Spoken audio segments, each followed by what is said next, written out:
الحمد لله رب العالمين والصلاة والسلام على حبيبه محمد وآله وصحبه أجمعين.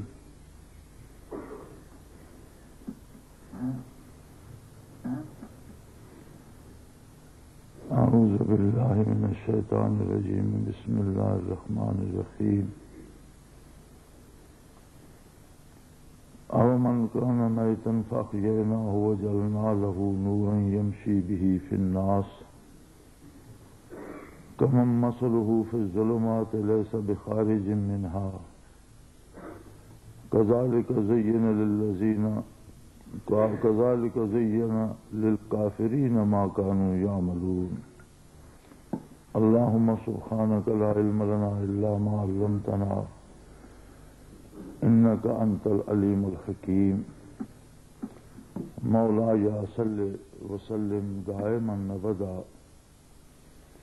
على حبيبك من زانت به الرسل. سورہ انعام میں 8ویں پارے میں یہ آیہ کریمہ ہے. تذکرہ چل رہا ہے مشرکین کا، شیطان کی وارداتوں کا اور انسان کی کیفیات کا.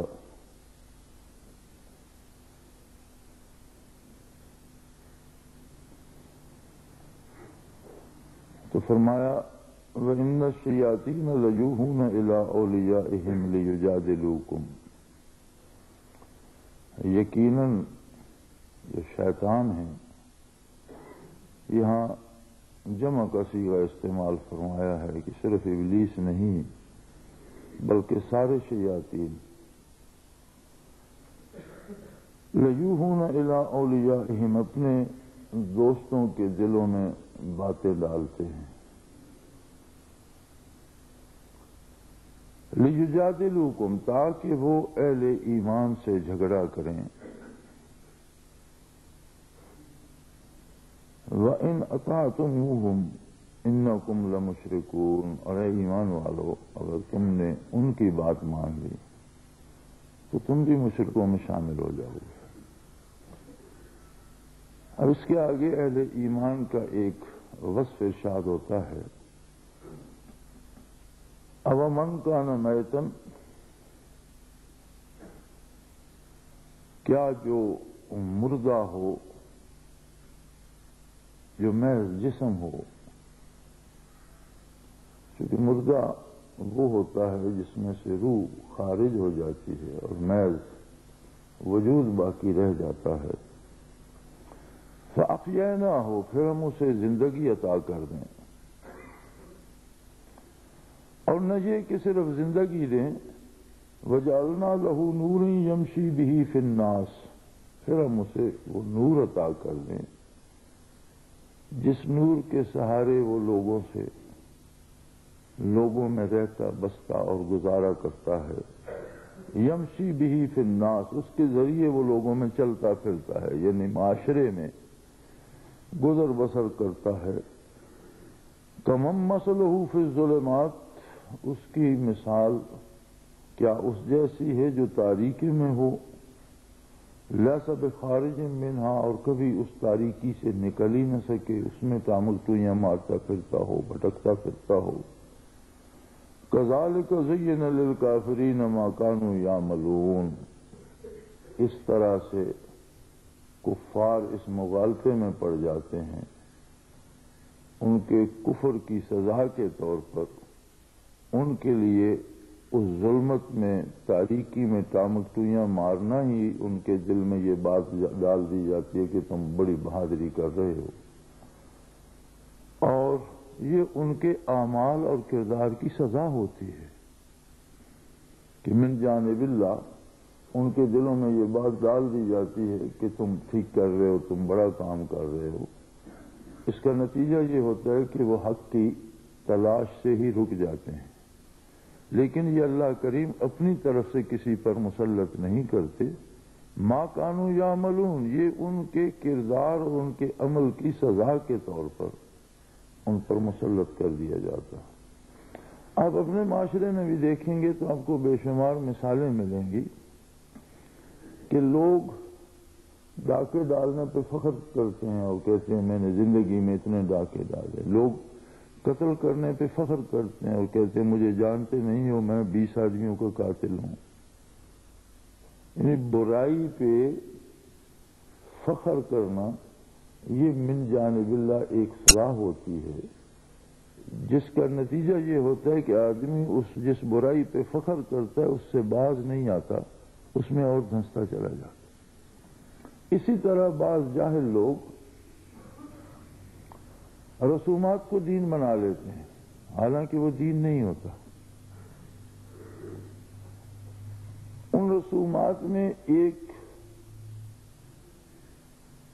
سائیکولوجیکل اثر ہوتا ہے کہ آدمی ہر بندے کے ذہن میں ہوتا ہے کہ میں کوئی ایسا کام کروں جس سے میں دوسروں میں نمایاں ہو جاؤں. اب اس کام میں وہ بعض رسومات کو بعض رواجات کو دین کی جگہ دے دیتے ہیں اور اسے عبادت سمجھ کر دین سمجھ کر کرتے ہیں. لیکن یہ ساری سمجھ بظاہر ہوتی ہے, ان کے دل میں یہ ہوتا ہے کہ جو مجھے دیکھے گا وہ سمجھے گا بہت بڑا کام کر رہا ہے. وہ اپنی اس سائیکولوجیکل جو ایک ان پر ہے اس کا اثر اس کی تسکین کے لیے کر رہا ہوتا ہے. آپ دیکھیں آپ کو آج کی ہماری زندگیوں میں دین کم نظر آئے گا اور رسومات زیادہ نظر آئیں گی. شادی ہو, مرگ ہو, کسی کا آنا جانا, ملاقات ہو, بازار ہو. مجھے پچھلے 2-3 دن لاہور رہنا پڑا, کچھ ٹیلی ویژن کے لیے رمضان شریف کے پروگرام ریکارڈ کرانے تھے جو اس عشرے میں چل رہے ہیں, غالباً 20 سے شروع ہیں. تو جس وقت بھی کوئی پاکستانی چینل آن کیا اس پہ بس ایک وہ لگے ہوئے ہیں نعت خان, اور اس کی کوئی حد نہیں کہ انہیں کہنا کیا ہے. یہ بھی کوئی اہتمام نہیں کہ کہنے کی بھی ایک حد ہے, کتنا شور کرنا ہے کتنا نہیں.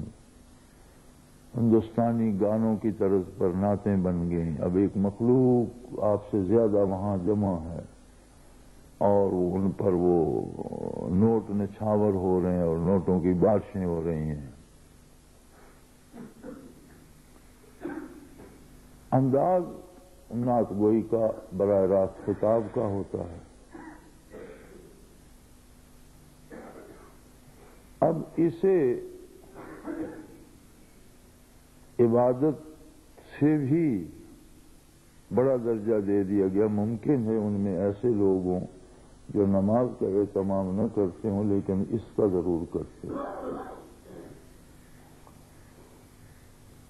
لیکن میں نے اب چونکہ پاکستان میں بہت سے چینل ہیں, P T V 1, P T V 2, P T V 3, P T V world, کوئی جیو کو فلاں 5-6 چینل ہو گئے. پہلے ایک ہی ہوتا تھا, اب کچھ پرائیویٹ چینل آ گئے, کچھ گورنمنٹ نے اپنے بڑھا دیے. تو تقریباً خبروں کے علاوہ یا کسی وقت کوئی ڈرامے شرامے کے علاوہ اکثر, یعنی میرے خیال میں 24 گھنٹوں میں کم از کم 18 گھنٹے سب چینلوں پہ یہی چل رہا ہے. یا قوالی لگی ہوئی ہے, یا کچھ جو قوال مر گئے ہیں ان کی لگی ہوئی ہے, یا کچھ تازہ لگی ہوئی ہے, اور مخلوق جمع ہے اور نوٹ بارش کی طرح برس رہے ہیں. اب اس میں 3 چیزیں آ جاتی ہیں. پہلی بات تو یہ ہے کہ بارگاہ نبوی کا اپنا ایک انداز ہے. ادب گاہست زیر آسماں از عرش نازک تر, نفس گم کر دمی آئن جنید و با یزیدی جا.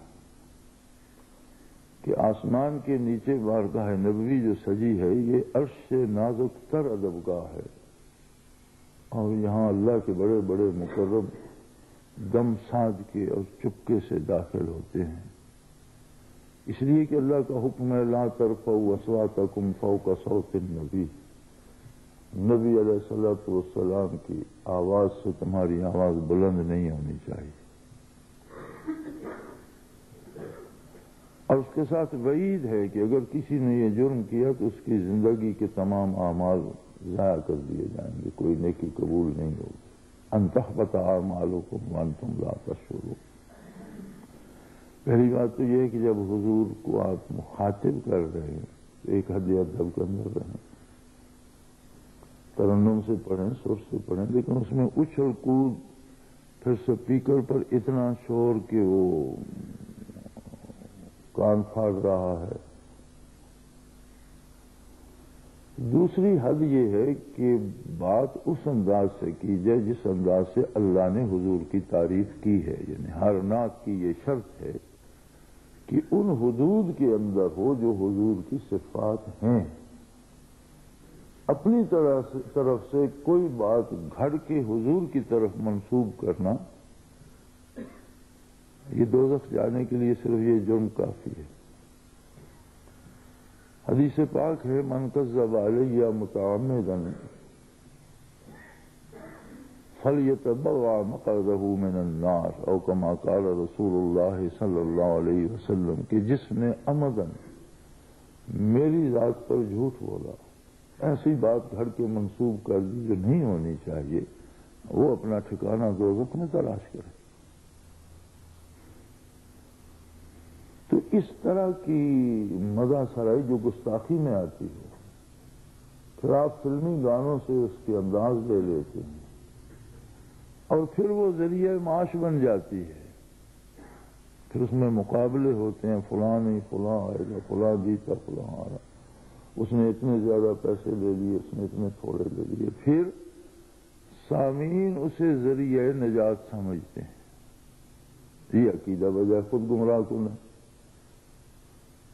اور اتنا اہتمام کرتے ہیں کہ شاید بیشتر ان میں روزے میں نہ ہوں، بیشتر ان میں سے نماز کا اہتمام نہ کریں، لیکن اسے ذریعہ نجات سمجھ لیتے ہیں۔ تو یہ کیا ہے سارا؟ آج میرے پاس آج ہی ایک کتاب پہنچی، کسی مغربی مفکر نے لکھی ہے اور بہت خوبصورت لکھی ہے۔ ہمارے ایک دوست ہیں سندھ کے، اسد اللہ بھٹو، معروف انسان ہیں، بہت سی کتابیں ہیں ان کی، بہت سے ترجمے ہیں، بہت اچھے لکھنے والے ہیں، پروفیسر ہیں۔ انہوں نے اس کا اردو ترجمہ کیا ہے اور ایک کتاب مجھے بھیجی ہے، تو میں نے ویسے ہی سرسری سا اسے کھول کے دیکھا تو اس صفحے پہ اجتہاد کی بات آ گئی۔ یعنی انہوں نے ہر پہلو سے دین اسلام کو زیر بحث لایا اور آج کے مسلمان کی حالت کو زیر بحث لایا ہے اور ایمانی کیفیات پر بحث کی ہے۔ بہت پڑھنے کے لائق ہے وہ۔ میری آج رات سے طبیعت خراب ہے، میں پڑھ تو نہیں سکا، لیکن میں نے وہ کھولی تو اجتہاد کا صفحہ نکل آیا۔ تو کہتے ہیں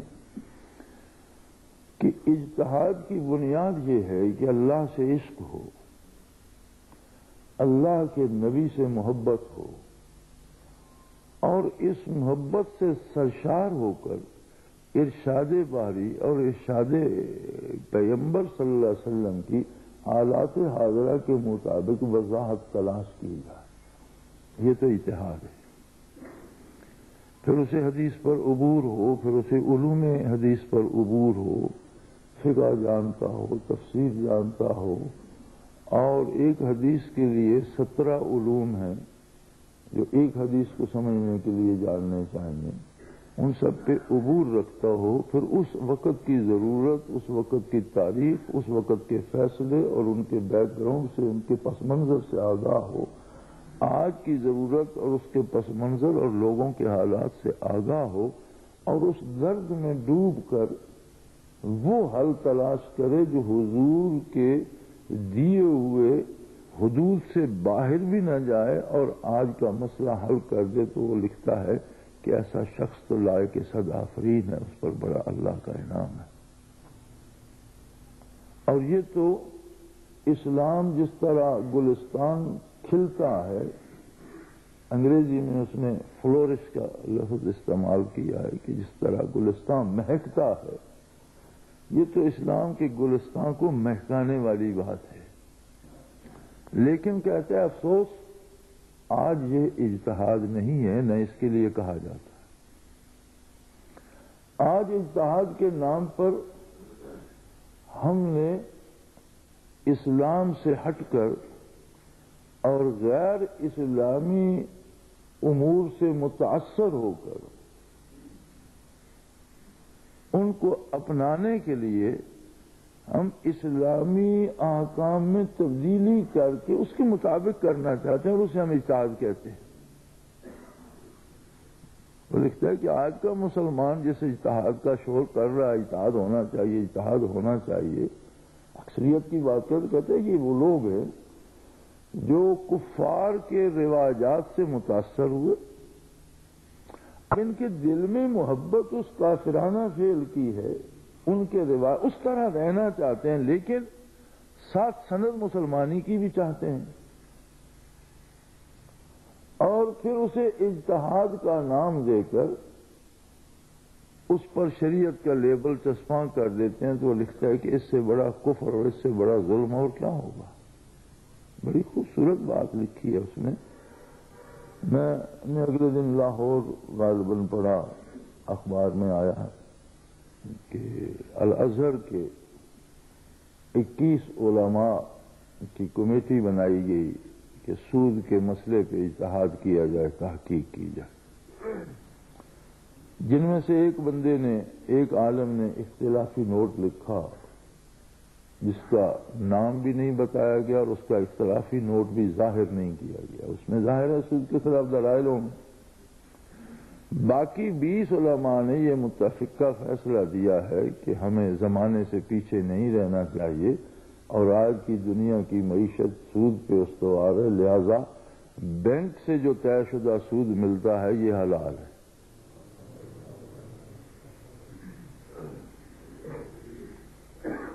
اب یہ اجتہاد ہے یا کفر ہے؟ جو بینک سے ملتا ہے وہ حلال ہے، جو بینک سے باہر ہے پھر اس میں کون سی حرمت آ گئی؟ جب آپ نے ایک اصول طے کر دیا کہ کسی رقم پر طے شدہ منافع آپ لیتے ہیں، تو اس میں یہ قدغن کہاں سے آ گئی کہ بینک سے لیتے ہیں تو حلال ہے، کسی اور سے لیتے ہیں تو حلال ہے؟ پھر سارے کو حلال کر دو۔ 3 چیزوں کی اصل میں حرمت ہے۔ وہ چیز جو آدمی کے حواس مختل کر دے، جسے مسکر کہا جاتا ہے، ایسا نشہ، وہ خواہ شراب میں ہو، خواہ کسی اور چیز میں ہو، وہ ہیروئن میں ہو یا کسی شے میں بھی، جس میں ایسا نشہ ہو جو حواس مختل کر دے اور بندہ بھلے برے کی تمیز اس میں نہ رہے، وہ حرام ہے، اور اس کی اصل میں حرمت ہے۔ خنزیر کی اصل میں حرمت ہے، اور سود کی اصل میں حرمت ہے، یعنی ان کی کوئی کسی ہیلے سے کسی حلت کا کوئی تصور نہیں ہے۔ انسان کا چمڑا دباغنے کی اجازت نہیں دی گئی انسانی حرمت کی وجہ سے کہ انسانی چمڑے کا ایک احترام ہے، اس کے لوگ کھال دبا کر اس کے وہ جوتے نہ بناتے تھے۔ اس کے علاوہ کوئی جانور جب مر جاتا ہے، کتا ہے، بھیڑیا ہے، شیر ہے، درندہ ہے، گدھا ہے، گھوڑا ہے، پاک ہے، ناپاک ہے، حلال ہے، حرام ہے، یا حلال جانور بھی حرام ہو جاتا ہے، تو دباغت کے بعد اس کی کھال پاک ہو جاتی ہے۔ اس میں سے تمام تراوت اور تمام طرح کی چربی اور ہر طرح کی آلائش نکل جاتی ہے، اور دباغت کے بعد وہ کھال پاک ہو جاتی ہے۔ اس کا جائے نماز بھی بن سکتا ہے، کپڑا بھی بن سکتا ہے، اس کپڑے میں نماز ہو سکتی ہے۔ وہ خواہ شیر کی کھال ہے یا بندر کی کھال ہے یا کسی بھی جانور کی کھال ہے، وہ حرام ہے، گدھے کی ہے، لیکن دباغت کے عمل سے جب گزرتی ہے تو پاک ہو جاتی ہے۔ خنزیر کی اصل میں حرمت ہے، اس کی کھال دباغت سے بھی پاک نہیں ہوتی، وہ خنزیر کی کھال ہے، حرام ہی رہے گی، نجس ہی رہے گی۔ اسی طرح خنزیر پالتا ہے کوئی، کسی کو ملازم رکھتا ہے، وہ اجرت لیتا ہے اپنے کام کی، لیکن کام یہ ہے کہ وہ خنزیر چراتا ہے، تو وہ روزی حرام ہوگی۔ حالانکہ اس نے ایک آدمی نے خنزیر یہاں سے وہاں لے جانے ایک ٹرک والے سے کہا، اسے کیا گدے لوڈ کرتا ہے، یہ بھینسیں لوڈ کرتا ہے، یہ خنزیر لوڈ کرتا ہے، یہ بکریاں لوڈ کرتا ہے، اس نے تو اجرت لینی ہے، لیکن خنزیر لاد کر لے جائے گا جو مزدوری لے گا وہ حرام ہے کہ اس کی اصل میں حرمت۔ یہی حال سود کا ہے کہ سود کا گواہی لکھنے والا جو ہے وہ بھی اس میں شامل ہے سود کے گناہ میں۔ سود لینے والا کوئی ہے، دینے والا کوئی ہے، ایک آدمی نے اس پر گواہی لکھ دی کہ میرے سامنے اس نے یہ وعدہ کیا، وہ بھی حرام ہے۔ اس میں ایک مسئلہ آ جاتا ہے بینکوں کی ملازمت کا۔ تو علماء کے مطابق چونکہ ہمارے ملک کا سارا نظام کافرانہ ہے، لہذا اس مجبوری کے تحت لوگوں کو اس روزگار کی اجازت دی گئی، اس شرط پر کہ خود ذاتی طور پر اس سے سود میں رقم لینے پر یا جو بینیفٹ سود پہ ملتے ہیں ان میں ملوث نہ ہوں، اور اگر اس سے الگ کوئی ملازمت یا گزارا مل سکے تو بہت بہتر ہے، لیکن نہ مل سکے تو بے روزگار نہ ہوں، لیکن اپنے کام سے کام رکھیں، اور اگر اللہ کرے معاشرہ اسلامی ہو تو یہ لعنت از خود ختم ہو جائے، ورنہ وہ مستحسن نہیں ہے۔ یعنی بامر مجبوری ایک حد تک اجازت دی گئی ہے کہ اتنی مخلوق بیکار نہ ہو جائے جو کام کر رہی ہے، یہ کیسے چلیں گے۔ اب اسی طرح شراب کا بھی ہے، یا جو بھی مسکرات میں جو بھی چیز آتی ہے اس پر مزدوری کرنا، اسے اٹھا کے لے جانا، اسے پلانا، اسے سب کچھ اسی طرح حرام ہے۔ اب یہ نیا اجتہاد ہے کہ حرام کو حلال کر دو، یعنی جو چیز نص قرآنی سے اور قرآن کی آیت سے حرام ہے اس کی حرمت کا کیا جواز، اس کی علت کا کیا جواز بنتا؟ تو یہی فرمایا کہ ان الشیاطین لیوحون الی اولیاءہم، شیطان تو اپنے دوستوں کے ساتھ مشورے کرتے رہتے ہیں، ان کے دل میں بات ڈالتے رہتے ہیں، لیجادلوکم، تاکہ وہ اہل ایمان سے بحث کریں، جھگڑا کریں۔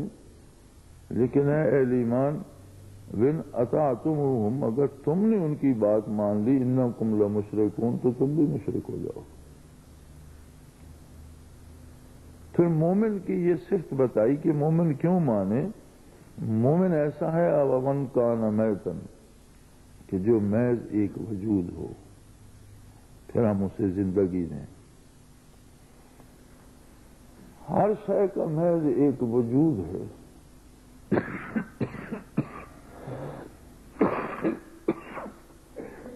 آسمان ہو، زمین ہو، سورج ہو، چاند ہو، نباتات ہوں، حیوانات ہوں، اللہ کریم نے محض وجود تخلیق فرما دیے، پھر ان میں زندگی کی حرارت خود عطا فرمائی۔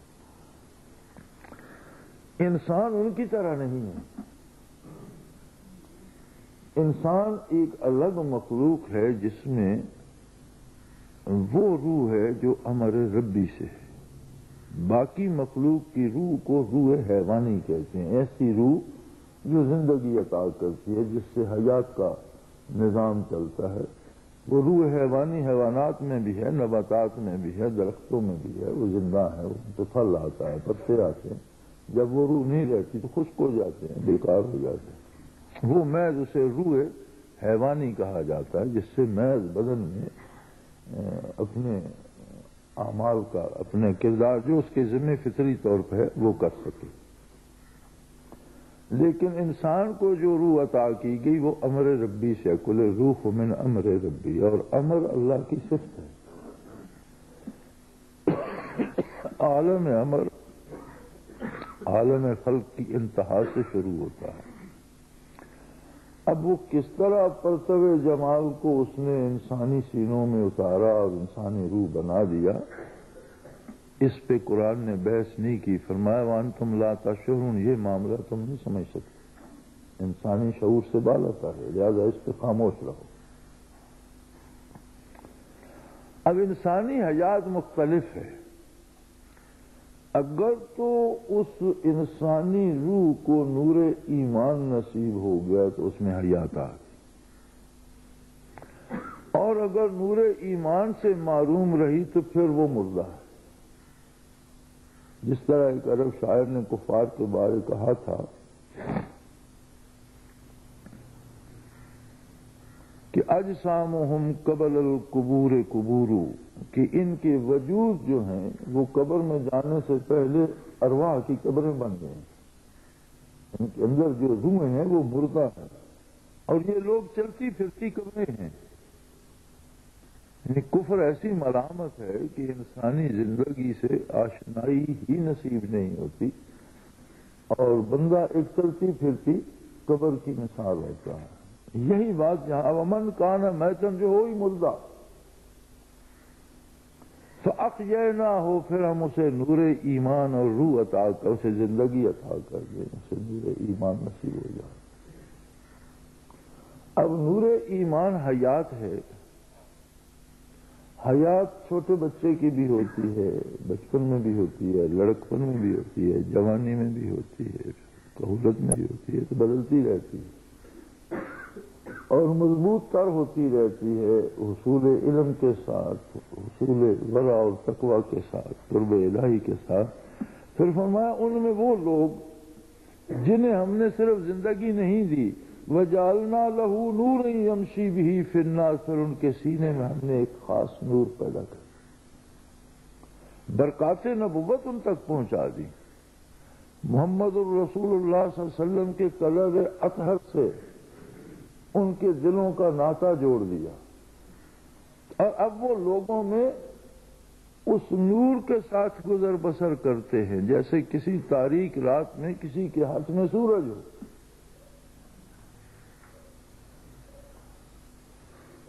اب ان کی مثال ان جیسی تو نہیں ہے جو تاریکیوں میں بھٹک رہے ہیں، جن کے پاس نور ایمان ہی نہیں ہے یا نور قلب ہی نہیں ہے، اور ان تاریکیوں سے نکل بھی نہیں سکتے۔ کافر کے پاس چونکہ نور حیات ہی نہیں ہے، پھر اس کی ہر برائی مزید تاریکی پیدا کرتی ہے، ظلمات بعضها فوق بعض، اندھیرے ہیں اور ان پر مزید اندھیرے چڑھتے چلے جائیں، نکلے گا کہاں سے؟ ہر عمل ایک اور سے اندھیرے کی اس پہ بڑھائے جا رہا ہے۔ تو فرمایا کذالک زین للذین للکافرین ما کانوا یعملون، کافروں کے لیے تو ہم نے اسی میں مزہ رکھ دیا کہ وہ اسی میں خوش ہیں کہ ہم بڑا کام کر رہے ہیں، یہ جو انہیں کفر میں مزہ آ رہا ہے یہ ان کے کردار کی سزا ہے۔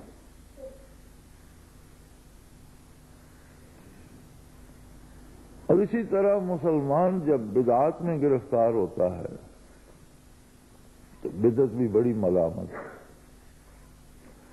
آپ صلی اللہ علیہ وسلم نے فرمایا کل بدعۃ ضلالہ وکل ضلالۃ فی النار، او کما قال رسول اللہ، ہر بدعت گمراہی ہے اور ہر گمراہی دوزخ میں جائے گی، لیکن ہر عمل پہ بدعت کا اطلاق نہیں ہوتا۔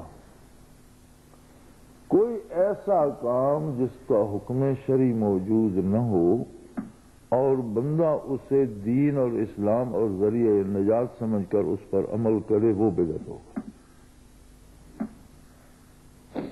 اب ذکر کا حکم قرآن میں موجود ہے، ذاکرین کے حلقے مسجد نبوی میں ہوتے تھے۔ جب یہ آیہ کریمہ اتری نازل ہوئی وَاصْبِرْ نَفْسَكَ مَعَ الَّذِينَ يَذْكُرُونَ اللَّهَ، تو حضور حجرہ مبارک سے باہر تشریف لائے۔ مسجد نبوی میں کچھ لوگ قرآن حکیم کی تشریح و تفسیر سن رہے تھے، کہیں فقہ کی بات ہو رہی تھی، ایک جگہ کچھ لوگ بیٹھے ذکر کر رہے تھے، تو حضور ذاکرین کے حلقے میں جلوہ افروز ہوئے اور فرمایا اللہ کا لاکھ لاکھ شکر ہے کہ جن لوگوں کے ساتھ رہنے کا مجھے حکم دیا ہے اس سے پہلے وہ لوگ مجھے مہیا کرتی ہیں۔ اب اس سے بڑا حلقہ ذکر کا اور ثبوت کیا ہوگا؟ تو جنہیں یہ نعمت بھی عطا کر دی، اب ان سے میرے خیال میں امید بھی زیادہ رکھی جانی چاہیے کہ یہ زیادہ باوفا ہوں گے، یہ زیادہ جانثار ہوں گے، یہ زیادہ دین کے خادم ہوں گے، یہ دین کے لیے جان قربان کر دینے والے لوگ ہوں گے۔ اب ان لوگوں کو زیب نہیں دیتا کہ یہ ان رسومات میں پھنسیں جو کفار نے اختیار کر رکھی ہیں، یا اس طرح کا کردار اپنائیں جو غیر اسلامی ہو۔ فرمایا اس سے بڑھ کر اور کیا چاہتے ہیں کہ یہ بھی تو ایک جسم ہی تھے، مردہ ہی تھے۔ ہم اسلام آباد میں بیٹھے تھے، اچھے پڑھے لکھے لوگوں کی محفل تھی، ادیب اور شعراء قسم کے لوگ جمع تھے، تو کسی شخص کے بارے بات ہوئی جس کے عملی زندگی سے جو بیگانہ تھا، اور ویسے بڑا پڑھا لکھا اور شاعر تھا۔ تو ایک بزرگ دوست کہنے لگے کہ بھئی اس کی بات کیا کرتے ہو، اسے تو مرے 20 سال ہو چکے ہیں، ہاں یہ الگ بات ہے کہ ابھی دفن نہیں ہوا۔ یعنی جب سے اس نے عملی زندگی چھوڑی ہے تو انہوں نے کہا کہ وہ تو تب سے مر چکا ہے، مرے ہوئے تو اسے 20 برس ہو گئے، ہاں ابھی دفن نہیں ہوا۔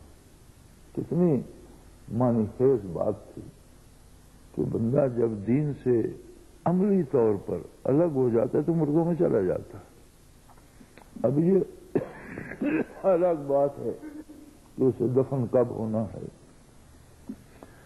تو یہاں اپنے اس احسان کا ذکر فرمایا کہ ومن کان میتن، جو مردہ ہو، بے حس ہو، بے جان ہو، فاحییناہ ہو، پھر ہم اسے زندگی عطا کر دیں۔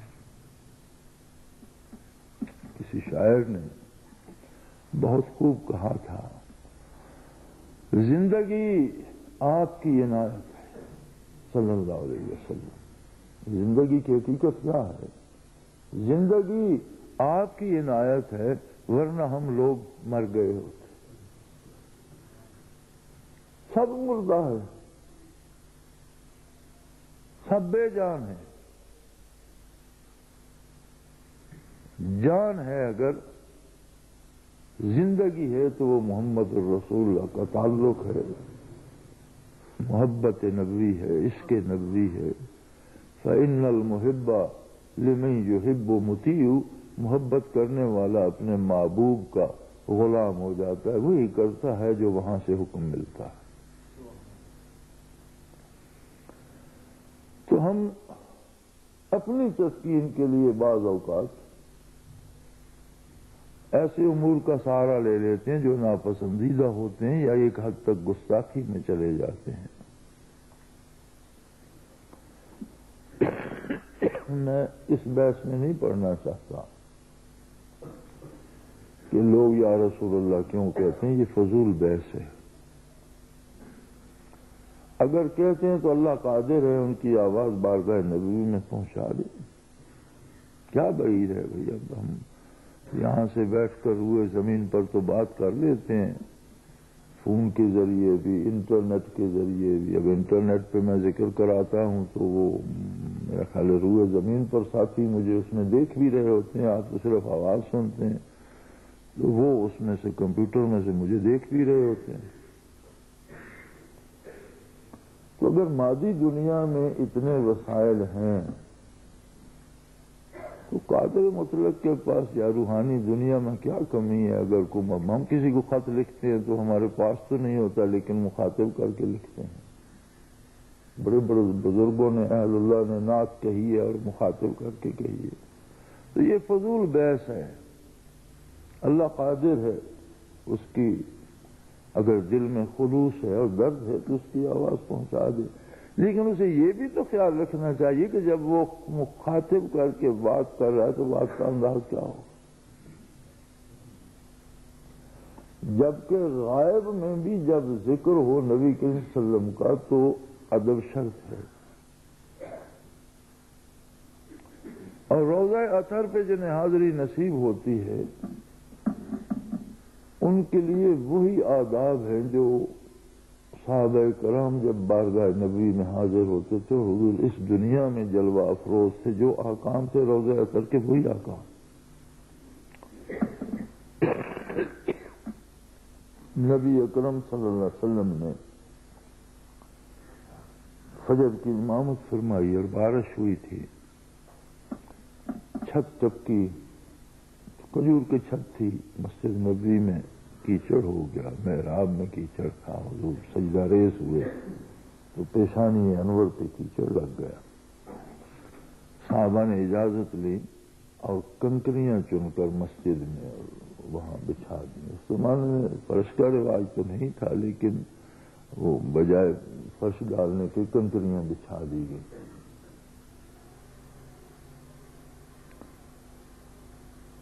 تو حضور علیہ الصلوۃ والسلام کی مسجد کا وہ پہلا فرش تھا، کچی مسجد ہوتی تھی، کھجور کے ستون تھے، کھجور کی چھت تھی اور کھجور کے پتوں کی صفیں بنا کر بعد میں ڈالی گئی، پہلے وہی کنکریاں ہوتی تھیں۔ تو ایک بدوی آیا، اب وہ مسجد نبوی اس وقت چھوٹی تھی مسجد نبوی اور روضہ تر قریب تھا، کھڑا بات کر رہا ہے، بلند آواز، حضرت فاروق اعظم رضی اللہ عنہ قائد تھا۔ آپ نے ایک کنکری اٹھائی اور اسے اس طرح پھینک کر ماری، آواز نہیں دی تھی، ادھر 4 قدم کے فاصلے پر تھا۔ وہ جب متوجہ ہوا، قریب بلا کر آہستہ سے کہا، بھائی آہستہ بات کرو، بارگاہ نبوی، اور اگر مجھے ادب ملحوظ خاطر نہ ہوتا تو میں تمہیں یہیں کوڑے لگواتا، لیکن پھر میں بھی شور نہیں کر سکتا، کیونکہ جنہیں اب بھی حج پر عمرے پر روضہ اطہر کی زیارت نصیب ہوتی ہے، وہ وہی ادب ہے روضہ اطہر کا جو آپ دنیا میں جلوہ افروز سے تو جو ادب تھا، اور اگر وہی ادب وہی درد بندے کے دل میں بھی ہو تو اسے آج بھی حضوری نصیب ہوتی۔ اور پھر جنہیں وجعلنا لہو نور یمشی بہ فی الناس، جن کو وہ نور ہم عطا کر دیں کہ وہ جہاں بھی رہیں ان کے سینے میں وہی شمع فروزاں ہو۔ فرمایا انہیں تو ان کی طرح نہیں ہونا چاہیے جو اندھیرے میں تامکریاں مار رہے ہیں، اور اسے بطور خاص انعام اور احسان کے ذکر فرمایا۔ یاد رکھیں، اللہ کی آخری کتاب ہے، ہمیشہ رہے گی، اللہ کا آخری دین ہمیشہ رہے گا، اللہ کا آخری رسول صلی اللہ علیہ وسلم ہمیشہ نبوت رہے گی، آکام ہمیشہ زندہ رہیں گے، اسلام ہمیشہ زندہ رہے گا، اور برکات بھی ہمیشہ رہیں گی۔ پہلے بھی زمانہ گزر چکا کہ لوگوں کی زندگیاں تلاش کرتے گزر گئی،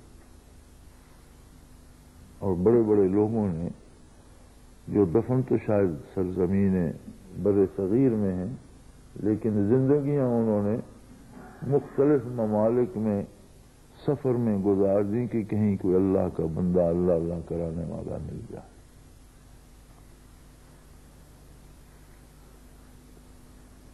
اور بڑی مشکل اور دشوار راہیں ہوتی تھیں، پیدل سفر ہوتے تھے، ڈاکوؤں اور راہزنوں کا ڈر ہوتا تھا۔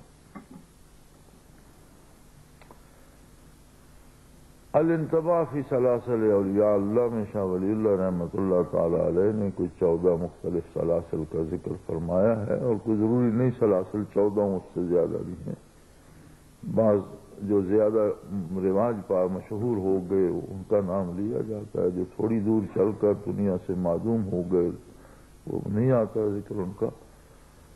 بہرحال آخر میں وہ نسبت اویسیہ پہ آتے ہیں اور فرماتے ہیں کہ یہ عجیب نسبت ہے، یہ عجیب لوگ ہیں، جب یہ دنیا سے پردہ فرما جاتے ہیں تو 2-2 3-3 4-4 صدیاں ان کا نشان نہیں ملتا، اور یوں لگتا ہے جیسے کوئی بڑا دریا آ رہا تھا اور کسی صحرا میں آ کر ریت کے نیچے چلا گیا اور جذب ہو گیا، اور یہ لوگ ملتے ہی نہیں۔ لیکن صدیوں بعد جب کسی صحرا سے پھوٹ پڑتا ہے یہ چشمہ تو پھر جل تھل کر دیتا ہے، پھر ہر طرف بہار آ جاتی ہے اور چھا جاتا ہے روئے زمین پر اس نسبت کا کام، اور یہ پھر سیلاب کی شکل میں دلوں میں بہتا ہے۔